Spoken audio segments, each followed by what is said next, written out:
সন্ধে হতে না হতেই বসে পড়েছি ছেলেকে পড়াতে। কি আর করব, পরীক্ষা তো চলেই এলো, ফাইনাল পরীক্ষা। এখন একটু পড়ার জোর দিয়েছি। ওই যে বলে না সারা বছর না পড়ে পরীক্ষার আগে আগে পড়া, ঠিক তেমন ব্যাপারটাই। অবশ্য সারা বছরই পড়াই, পরীক্ষা আসার আগে আগে সময়টাতে একটু বেশিই চাপ দেওয়া হয়।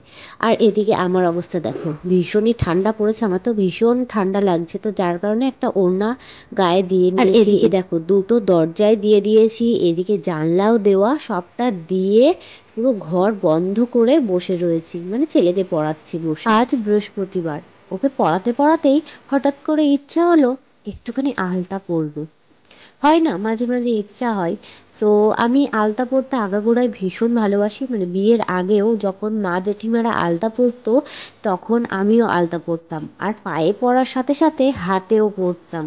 কিন্তু এখন হাতে পরা চলে না, কারণ ওই যে রান্না বান্না খাওয়ানো দাওয়ানো সবটা হাতে করেই, মানে নিজে হাতে করেই সবটা সামলাতে হয়। তো যার কারণে হাতে আর পরা হয় না।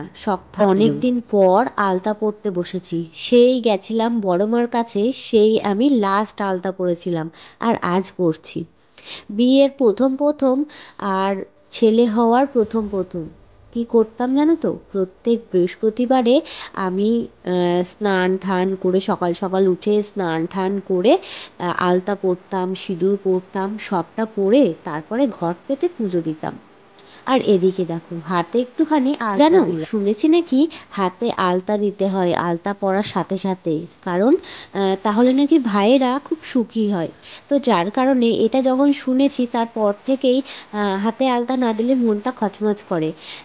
আমি যেমন থাকি থাকি, ভাই যেন, ভাই বলো মা বাবা বলো, সবাই যেন খুব ভালো থাকে, এটাই সবসময় চাই। তো ওদিকে তোমাদের দাদাভাই চলে এসেছে বাড়িতে, আর এদিকে কিন্তু আমি ভাত বসিয়ে দিয়েছি। দেখো ডাল রয়েছে এখানে, আর ভাতের মধ্যে আলু সিদ্ধ দিয়েছি। রাতের আমাদের মেনু হচ্ছে আলু সিদ্ধ, ভাত, ডাল, আর সাথে একটু ডিম ভাজা পড়বে। বাড়িতে আলু বাড়ন্ত ছিল, তাই টাকা দিয়েছিলাম একজনকে আলু আনতে, সাথে এগুলো আনার জন্য। এগুলো খেতে আমার ভীষণ ভালো লাগে। ভাত বসিয়ে দিয়ে আমি গেছিলাম পাশের একটা মামির বাড়িতে, এইগুলো সেলাই করতে দেওয়া ছিল। আসলে নতুন নতুন জিনিস একটু না মারলেও পরা যাচ্ছিল না, তো যার কারণে দিয়েছিলাম সেলাই করতে, এই আর কি। তো চলো তোমাদেরকে এবার দেখাই এর মধ্যে কি কি আছে। ওদিকে ভাত হচ্ছে, বাইরে তোমাদের দাদাভাই বসে রয়েছে, আর এদিকে আমি গেছিলাম এগুলো আনতে। ওগুলো সব সেলাই হয়ে গেছে, গায়ের সাইজে একদম মেনে নিয়েছি সুন্দর করে। এই দেখো এই যে ব্লাউজটা দেখতে পাচ্ছ, এটা আমাকে আমার মা দিয়েছে। ওই যে ভাইফোঁটার সময় গেলাম না, তখনই নিয়ে এসেছি। আর এই দিকে দেখো এই যে কুর্তিটা কি দারুণ না, বুকের কাছের ওই যে কাজটাও কি সুন্দর, তাই না বলো? আমার তো ভীষণ ভালো লেগেছে। তো এই কুর্তিটা আমাকে কে দিয়েছে জানো? দাঁড়াও, এই কুর্তিটা আগে দেখে নাও। এটাও দেখো কি দারুণ, কালারটাও যেমন সুন্দর, কাজটাও তেমন সুন্দর। আর এইদিকে দেখো নিচ দিয়েও কিন্তু সেম ওই রকম বর্ডার দেওয়া রয়েছে।